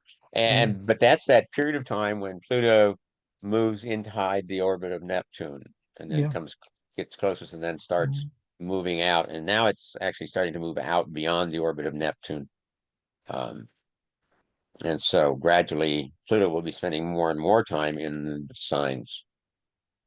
Well, in my lifetime as an astrologer, Pluto has shall we say, devolved, from being one planet to two planets, and then it now has like 2 or 3 moons as well. Yeah. Yes. But Pluto still has its power, Yeah. at least in our world. Yeah. Just because the astronomers demoted it doesn't mean I did. Yeah. Nope. No. If you've had Pluto go over an angle, then you're never going to demote Pluto. Well, I come from a family where Pluto's strong in all of our charts, and I'm the weirdo. I just have a Pluto sun. Everyone else in my family, I would say, has the Republican aspect of a Pluto making a hard aspect to their moon, being rageaholics. Mhm. Okay, so here's some general information about each planet going retrograde. So Mercury goes retrograde 3 times a year. It's often in the same element, though sometimes it'll start in this one element and back into a different element, as it may change because it shifts from element to element from year to year. The retrogrades generally will run from 20 to 25 days in time, and it'll cover a distance from less than 10 degrees up to maybe 16 or 17 degrees. It seems that the shortest retrograde in time from a time frame will often cover the longest distance in terms of zodiacal degrees, while the longest retrograde in time covers the shortest distance in zodiacal degrees. It stations retrograde when anywhere from 14 to 20 degrees ahead of the sun. That's zodiacally ahead of the sun. So that's like Virgo sun, Mercury in Virgo or Libra, and then stations directed around 15 to 17 degrees behind the sun, zodiacally. Maximum elongation from the sun is around 28 degrees, though it doesn't always get that far. Sometimes it will station, it starts slowing down before it gets there. And if you watch, if you have a program that will show you the daily travel of the planets, and if you watch how they shift. When you see Mercury and the sun basically at equal speeds, that is when something's going to shift. Either Mercury is going to speed up and start to close on the sun and get close. If it's behind the sun zodiacally, then it's speeding up and it's going to start to go faster and faster and gradually close the gap to the sun. And so you're at that point, you're at maximum elongation behind the sun. If it's ahead of the sun and their speeds match, then you're at the maximum elongation ahead of the sun. Because from that point on, Mercury will appear to slow down. Because what's happened is it's moving around the sun. It's now coming back around and getting ready to move between the Earth and the sun. A little slight digression. Does Mhm. anybody know of any software that shows the distance of the planets to Earth that in terms of percentage of perigee and apogee? Because when I first got into astrology in the early 70s, that there were three of us who studied cosmobiology and subscribed to Ebertein's little monthly out of Aalen, Germany. And the cosmobiologists were big on that apogee perigee, where it was broken down by percentage of distance. And Huh. I haven't seen that in decades, any reference to Yeah. distance. Yeah. I mean, I know you can probably find it online, but I don't know of any astrology Oh, program well, that does that. yeah, Yeah, I mean, a date if you're looking for the information, but yeah, it's yeah. interesting. Venus goes retrograde every 18 months. Its retrograde will last about 6 weeks. That's the commonality of the 40 days, or in Venus's case, maybe 42 days. And there's probably a connection between the concept of 40 days referenced in the Bible and the 40 days of the Venus retrograde. Wow, Just biquintile. Yeah, that five-pointed star. Wow, yeah, that's so it mysterious, huh? goes. Yeah, it'll cover 14 to 17 degrees when retrograde. It stations at about a biquintile, around 144 degrees from the previous stationing point. So you know how you can draw a five-pointed star. You start at one Sure. point and you go up, across, down, Mhm. up and down, and you got your five-pointed star. Well, those are basically a biquintile. Um, they're basically a quintile or 72 degrees if you're making it perfect from point to point. Um, but yeah, so it's the Venus points are the biquintile, and there's 5 of them during the course of an 8-year period. Mhm. And when it comes to relocation astrology, people thank me when I remind them, hey, we don't just have the trine and sextiles going, we also got quintiles and biquintiles you can use also for relocation aspects to a Hmm. new angle. They forget about that. And they thank me, oh, thanks for the reminder about the quintiles and biquintiles. Yeah. And because Mercury and Venus are both orbit between the Earth and the Sun, where Mercury may get to, I think the maximum is about 28 degrees. Venus's maximum from the Sun, from our point of view, is around 46 degrees or so. Might go a little more than that. I don't know. It might hit 47. So basically, the only exact aspect of the only exact Ptolemaic or even minor aspect that the Mercury can make is a conjunction with the Sun. It gets close to a semi-sextile, but not exact. Venus, on the other hand, can do a conjunction, a semi-sextile, or a semi-square, but that's the most it can do. Meanwhile, Venus and Mercury they can be conjunct, they can do a sextile, they can do the semi-sextile, semi-square, and they can also do a quintile. And the quintile is kind of like their maximum separation. If you add 28 and 46, you get 74 degrees. So um, that's why you'll never see Mercury square Venus in a natal chart if you got things right, unless you're doing heliocentric, which Yeah, is a whole other world. is the Um, two times you won't be talking about retrogrades is when you're using either heliocentric or solar arc directions. yeah, yep. Okay, so yeah, Mars goes retrograde every other year. Its retrograde lasts about 9 weeks. It stations when it's around a biquintile, Wow. 144 degrees from the sun. And it will cover anywhere from 10 to 20 degrees when retrograde.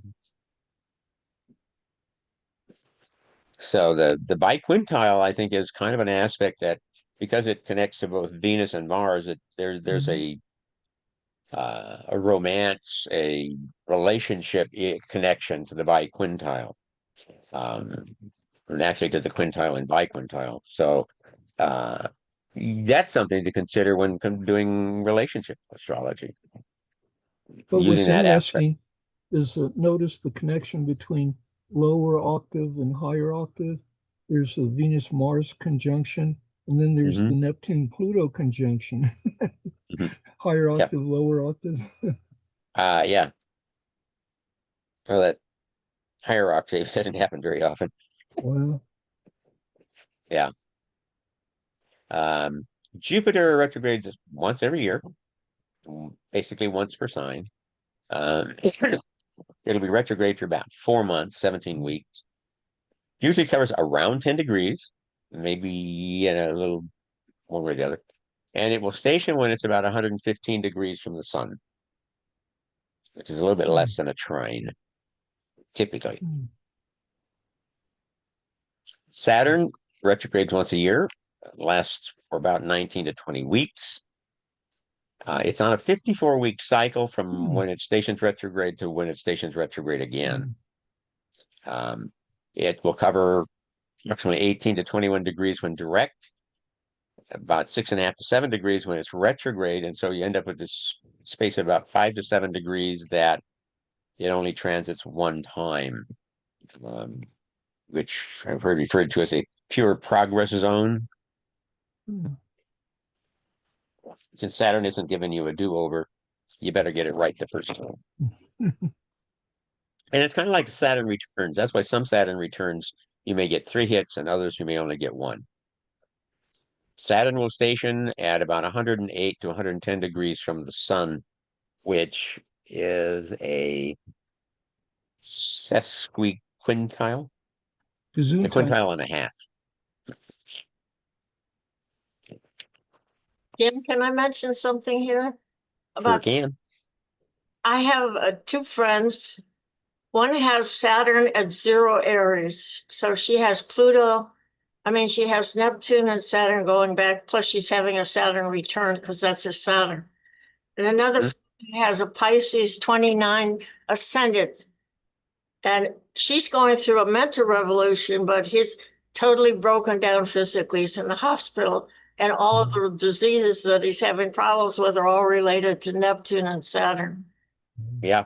So it's interesting to study somebody who has something important at that degree to see how it's affecting them. Yeah, because Neptune ends up spending like over 2 months, I think, at 29 Pisces. He's got edema, his legs swollen up so much he couldn't walk. Yeah.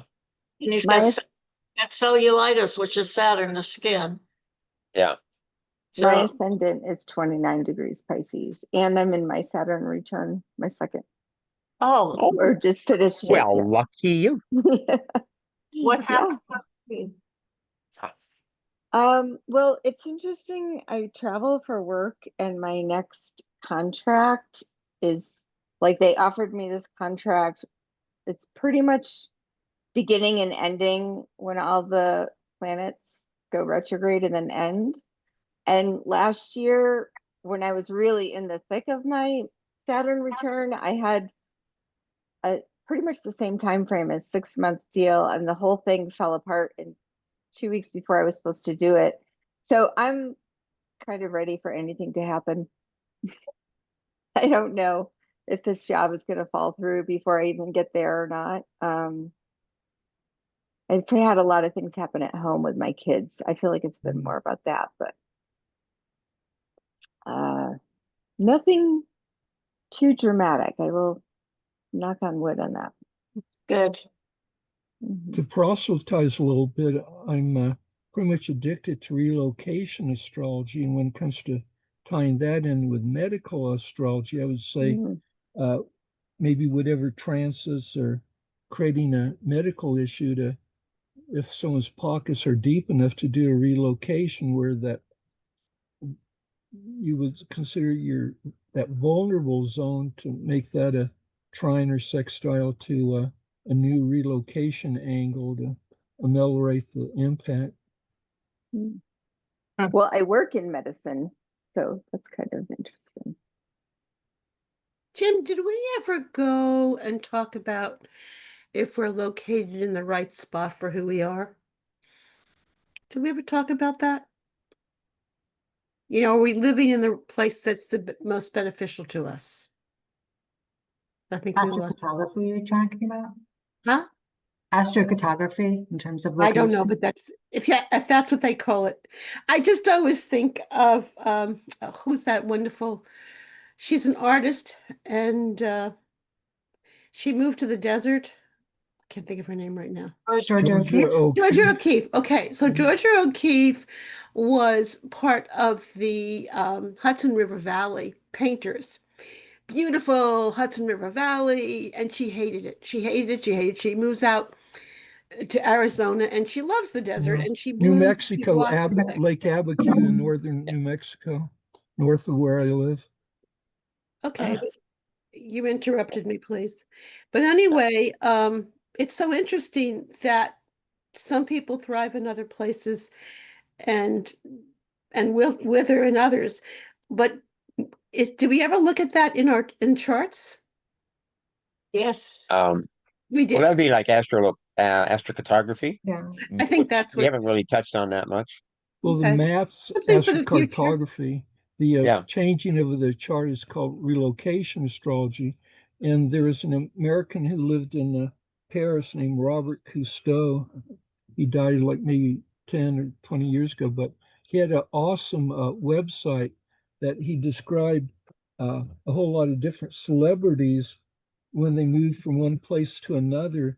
And the great example that's easy for me to remember is when Picasso moved from Spain to Paris, he amped up the Venus in his chart, and that's when he really became famous. He was good before, but nobody knew about him until he had that convenient Venus relocation when he moved to Paris, and that's what put him on the map. Was after he moved, and so yeah, like I said, I was knew Jim Lewis, and he was my tarot reader in San Francisco, and so I was the one who tutored him in astrology. And it was when he went on a vacation to Africa is when he came up with the idea about the astrocartography. And the guy who became his programmer was another one of my customers in San Francisco, Horace Howe,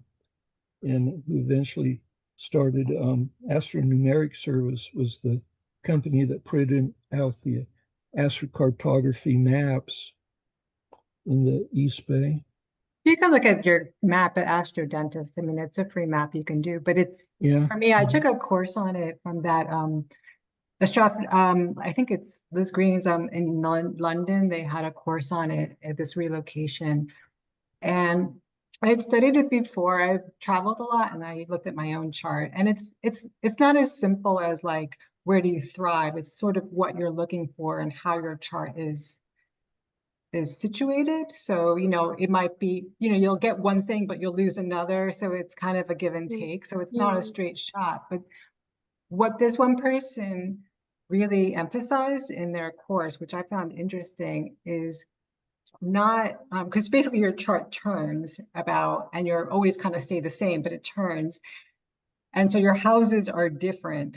Your ascendant is different, but it was more like where you started from in the change versus just the change itself in a vacuum. So if, for example, you were a Scorpio ascendant, and then all of a sudden you move somewhere where now you were a Libra ascendant or something else, it was kind of the change of like, Scorpio to Pisces versus now you're, it's kind of a different lens that you see from the lens that you were at. So if you were very restrictive or very contained, and then you were more open, or vice versa.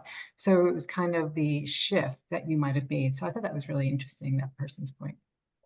And unfortunately, the teachers at Capital College will erroneously tell you to try to get one of your planets like Jupiter, Neptune, or Venus to be conjunct an angle, when the drawback there is, what if you have a harsh transit making a hard aspect? You're then hitting that planet and your angle at the same time. So it's just the novices who say, oh, just do conjunctions to relocation angle. You don't. Stick to the old school of trine, sextile, and then I would add the quintile and biquintile for relocation for a planet to a new angle. Well, I know that moving from New York to here changed my chart by putting my Jupiter in the 4th house and all my planets in Cancer in the 3rd house. And my Leo planets all in the 3rd house. So I guess I had to come here to write. That, you think that was beneficial for you, the move for you? Yeah, I think so, yeah. Because I always feel like I've been here for 50 years, and I feel like I don't belong in Southern California. I feel like I still belong in New York. I know, I feel the same way. What I miss in California is the season changes. I miss the nature. Mhm. We were always going up to my brothers in the forest and the Adirondacks, all the nature there. You're kind of missing here, all of that. The ocean never made it up for me because I was used to lakes, to go swimming in lakes, not the ocean. Yeah, the same for me. I'm not always comfortable that wise. Mm-hmm. I also like the energy of the people. I just saw a Facebook post that New York dialect is the second most liked. I thought they used to A make New fun of York accent? Are you serious? Yeah, I know. I That's tried to take a terrible. photo of it on the Facebook to show people, like, look, Maybe in movies, but not in real life. Apparently, they've never met anybody from Alabama with that adorable accent. Well, anyway, we kind of got off topic there. It was me that kind of, I don't know why I popped into my mind, but And I have to go my friend in the hospital. So goodbye, guys. Thank you. oh, Okay, Bye, thank you, Cornelia. Cornelia. Thank good luck with your friend. Yes, see you next Let month. us know when Yeah. your book is out. I will. I Yeah. will. Okay, bye-bye. But on the same note that Cornelia just mentioned, I was talking to someone yesterday, and I kind of getting to know this person. I'm like, oh, let me look at your chart. And their sun is at 2 degrees Aries. I'm like, are you feeling a little bit off? So, because so she had a lot of things going on, and she was telling me a crisis. And when I look at someone's chart and they're telling me a crisis, it's just, it's so clear. It's near my north node. My north node's at 9 Aries. I'm So happy it's going transiting backwards, because my sun is at 10 or 11 Aries. And so it's sort of like, oh, thank God I have some time. okay, bye. Bye-bye, Cornelia. Take Okay. care. Eclipse was at 9 Aries, so that eclipse is doing its work too. Oh, right. That's the point where it's, yeah, I feel it. Okay, so back to the slides. Just a little bit about Uranus. It's retrograde every year. I mean, all the planets from Jupiter out retrograde every year. The farther out they get, the longer the retrograde lasts. So Uranus will retrograde for about 5 months. It covers approximately 4 degrees when it's retrograde, and covers about 8 degrees when it's moving direct. It will station at around 102 to 103 degrees from the sun, which is a biseptile, which is a 2/7. Neptune retrogrades for about 22 to 23 weeks. stations retrograde 2 to 3 days later each year. I think Uranus is maybe a week or so later. It will cover about 3 degrees when it's retrograde, or less, and 5 degrees when direct. It transits every degree at least 3 times, and also stations at around the 102-degree mark. Pluto every year. Retrogrades last about the same length as Neptune, maybe a little longer. And I think now that Pluto is going beyond, out to its farthest reach of the zodiac, those periods of retrograde may start to lengthen. Stations just a few days later each year. It covers about 2.5 degrees retrograde, 4.5 when it's moving forward. But I think these numbers may start to shift again because Pluto is now going beyond the orbit of Neptune, moving back into where it was.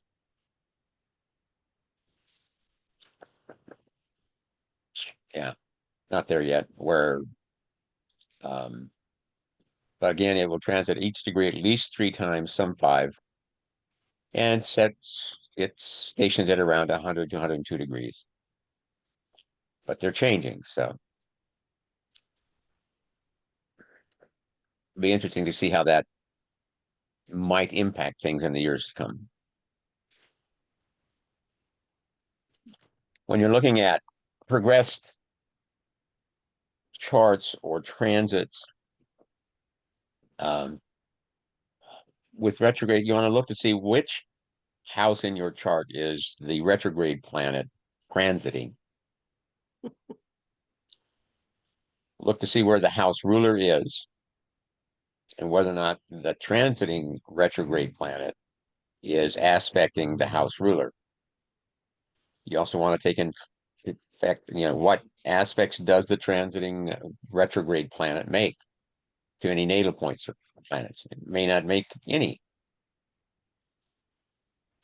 And if the natal planets that are being aspected, which house are they in?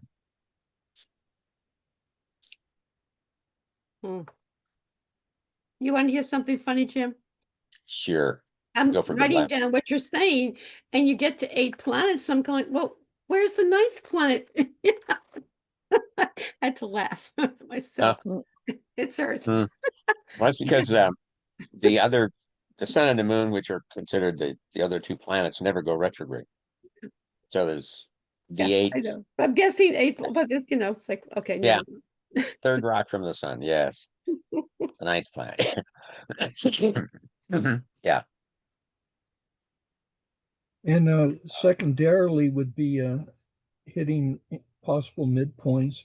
And then if you're into the Uranian formulas, those like the Arabic parts, the Uranian formulas do work. And if you're not into using trans-Neptunians, just go ahead and use the Uranian formulas for the planets that you are familiar with, and you'll be surprised how valid those formulas are. Yeah. Obviously there are finer points that you can look into, like you point out midpoints, Arabic parts, that there's other sensitive points in the chart. There's, Chiron on the asteroids that you can that need to be taken into consideration. Even the nodes are worth considering because if there's a transiting planet that's retrograding over your natal nodes, that's going to be, it can be significant as well. Transits over the angles will be significant. With how large Sirius is, that's at least the one asteroid you shouldn't neglect. Yeah. I think perhaps the most, well, certainly among the most important transiting aspects would be any one of the outer planets, Uranus, Neptune, or Pluto, going over one of the 4 angles. Because the likelihood is that it's going to do it 3 times. at least. And therefore that really tends to drive home that point, brings that significance of that point out in your life at that point, at that time. I'd also say that that's usually like a once in a lifetime transit. I mean, it may happen 3 times, but like Uranus, Pluto, and Yes. Neptune don't move fast. So if they're going over something, like it's not, there's no real repeat, you know, like, unless you live really to like maybe Yeah. with very, very old, you know, Yeah. so. Mm-hmm. Yeah. And Yeah. Some people. proselytize, Go ahead. to proselytize was adjacent Uranian astrology, as the Germans have was called trans Pluto. And I would suggest for folks to spend one afternoon of seeing how the slow transit of trans Pluto has been relevant, hitting their chart so far in their life. Yeah, trans Pluto is something that's not really, we really don't deal with that much in Yeah, America, I is it? know. That's why Yeah. I said to spend one afternoon testing. Yeah.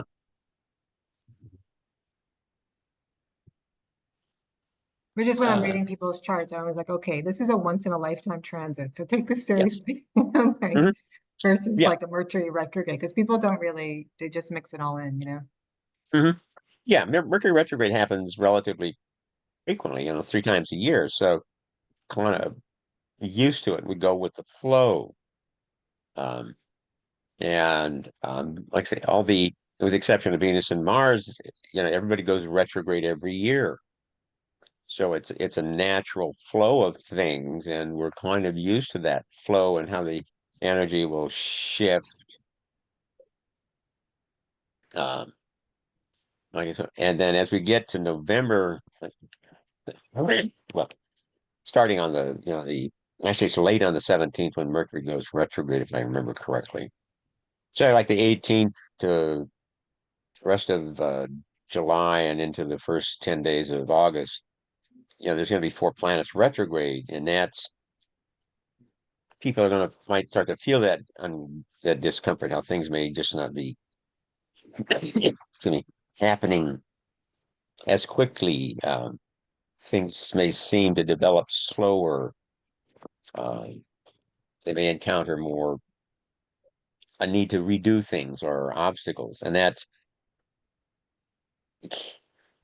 sometimes we become impatient when things aren't happening as fast as we would like, and that impatience translates then to more problems. If we have anyone here who's getting into political charts or uh, mundane charts, I would suggest to spend a solid week on integrating Uranian astrology into your studies to see what surprisingly might be working for you that so far no one's bothered to tell you about. Mhm.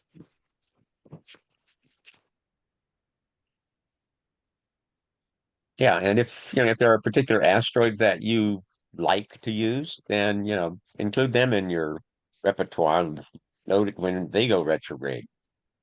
Well, what's really spooky, where you got a gazillion asteroids, like you can have 3 or more with depending on what language, should be in French or Russian, whatever, a variant of uh, either your name or your wife's name or an old girlfriend's name.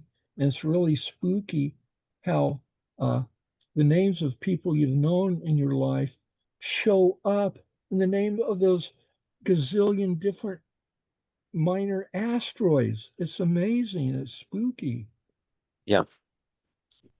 Yeah. Astro.com is, I know SolarFire has a lot of asteroids in it, but Astro.com, I think, is probably the go-to place where I go when if, It's jaw dropping. yeah, if SolarFire doesn't have the asteroid, then typically go to Astro.com to see if they have the named asteroid there. And it's something I will often do with charts of individuals and look to see if sometimes I know by their name that there is an asteroid with that name. Mhm. I'll And include it. If I'm not sure, I'll go look for it. And if I find it, then I will often include it in the chart just to see what's happening. So it's yeah, uh, it's jaw dropping. Some intellectual will tell you, oh, astrology is a bunch of manure when you spend a whole weekend seeing, oh, minor asteroids work, midpoints Yeah. work, Uranian astrology works. So you keep seeing, having these revelations and your eyes getting wider and wider, ka-ching, ka-ching, ka-ching, and then some retard tells you, oh, astrology's garbage, man.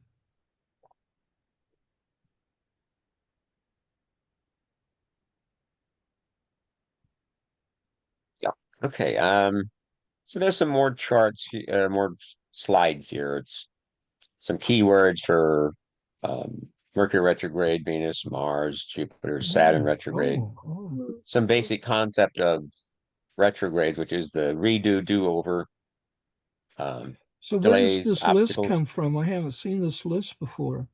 Oh, it's something I put together. Oh, really? I've seen Yeah. it. It looks familiar. Yeah, it's some of these things are, they're words I found different places. Wow, that's cool. Yeah, I find that Saturn, um, drop me You an have a email and I'll website send we you can the, find this on? I don't, but I will send you the whole slideshow. Oh, wow. Send me an email and I will send you the Okay. slideshow with all of the stuff on it. One of the things about Saturn that always fascinates me with actually Saturn, Uranus, and Chiron is we're dealing with the family relationship here. Saturn is the son of Uranus, and Saturn is the father of Chiron.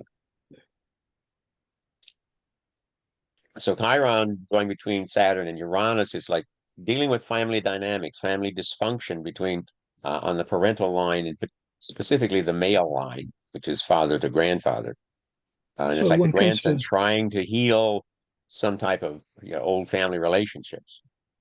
so when it comes and to if you, the astrology of families, I suggest everybody get a copy of Aaron Sullivan's book on that topic of the astrology of families. oh yeah, she's What is quite a that good. book? Her name is Erin Sullivan, Erin. She moved here to New Mexico several years ago, and she died like about 2 or 3 years ago. And so I don't know of anybody else who has a book on the astrology of families, but I'm familiar with her book that I bought in Santa Fe at Mhm. the Art bookstore. Yeah.